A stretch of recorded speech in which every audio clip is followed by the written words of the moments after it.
I just saw people do it.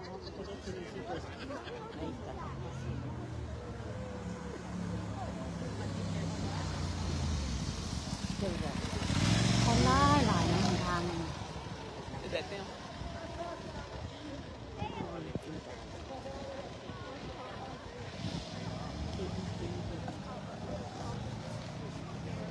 นี่บุกไกลๆอยู่นั่นนี่ช่องในอยู่นั่นคนหลาย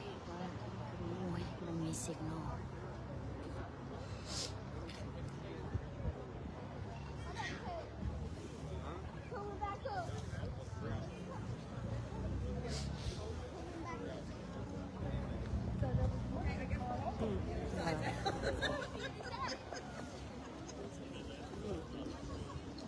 มาถ่ายแต่1 โมง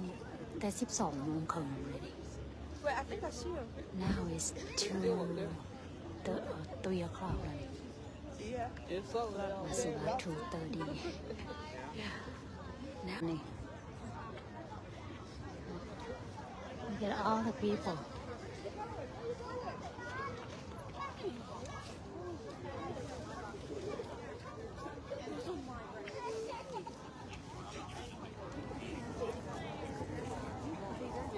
ยังถ่ายอยู่เด้อเห็นบ่คน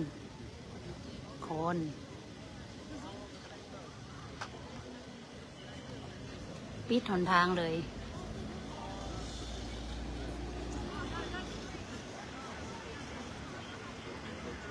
อยู่นอร์ทแคโรไลนาเด้อ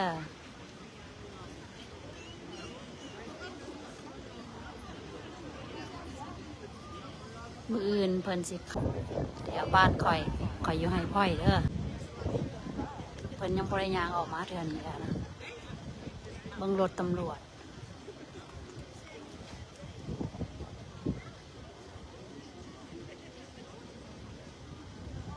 ถ้า about 5 minutes ก็จะว่าหากแต่ว่าเดินทุดงอยู่ไฮเวย์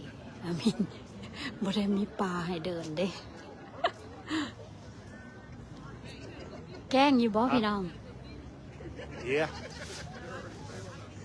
มันอยากมัวเด้อ Sidewalk. Ladies and gentlemen, move back to the sidewalk.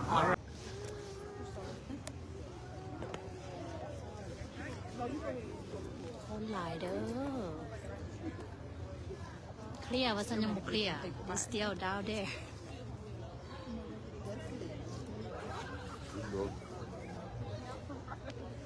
I'm gonna show it to you, man.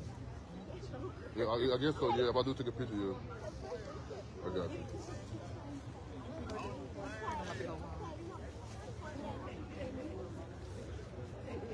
I'm about to show it to you.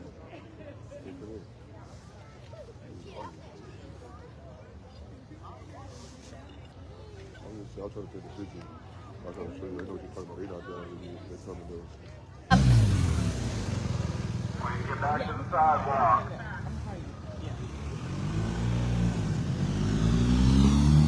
Yeah Still. And they're still out there. That's what Not listen. I guess not Look at them Very disrespectful. They're gonna walk right. I agree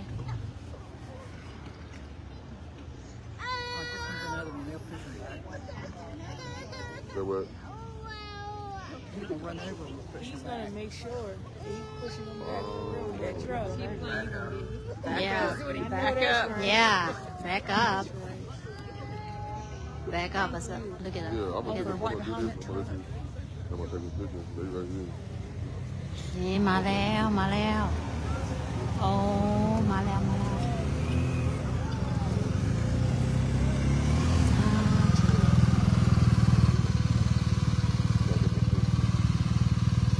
สา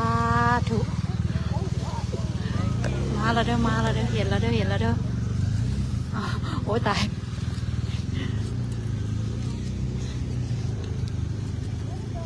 สาธุ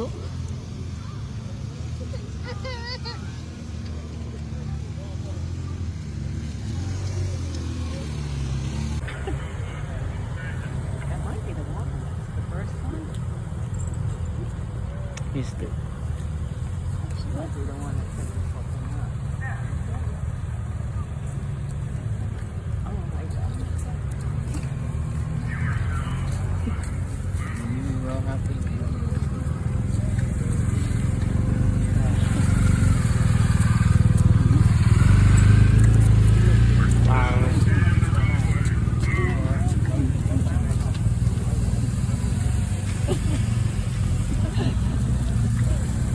What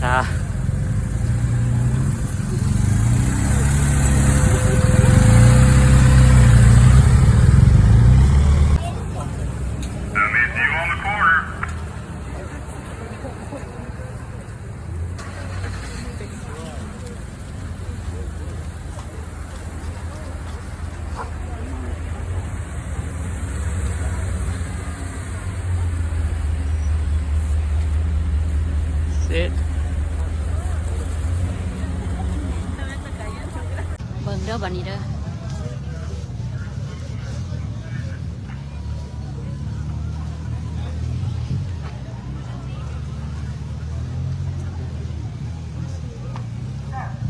ย่างเด้อนี่เด้อย่างน้ำหลังเพิ่นให้เบิ่งคนไปนำเด้อพี่น้อง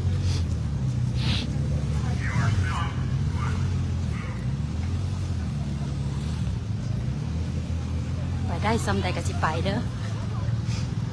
Now we walk follow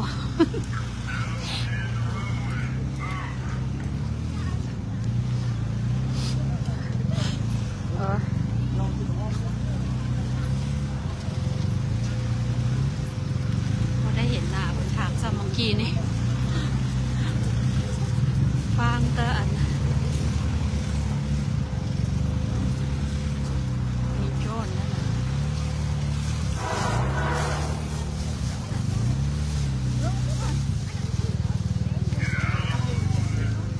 ย่างไปจัก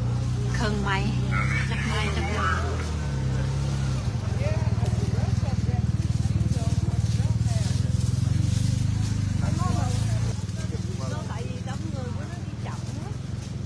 Hello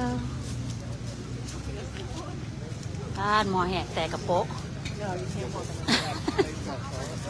นี่หมอแหกแต่กระโปะรถอัมบาลังก็มีเด้อเตรียมเพื่อแพร่แล้วนี่สิประมาณนี้เด้อพี่น้อง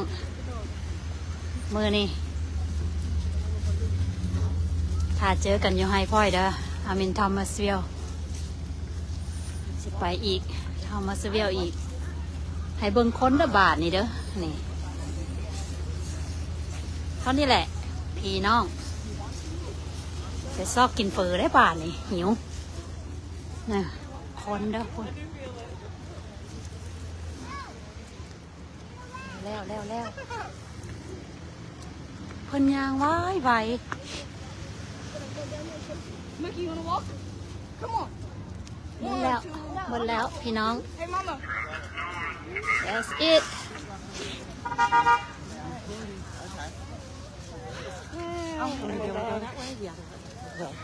โอ้ยได้ยินเสียงสืบขิมหก เย็นพี่ลึกพี่โลพี่น้องเบิร์ดท่อนนี้แล้ว That's it I'll see you at Thomasville มื้ออื่นแล้วก็เจอกันอยู่อันน่ะให้พ่อยวันจันทร์สิไปไล่ให้เบิ่งอีกเท่านี้แหละมาถ่า2 ชั่วโมงโอเคเด้อ bye thank you everyone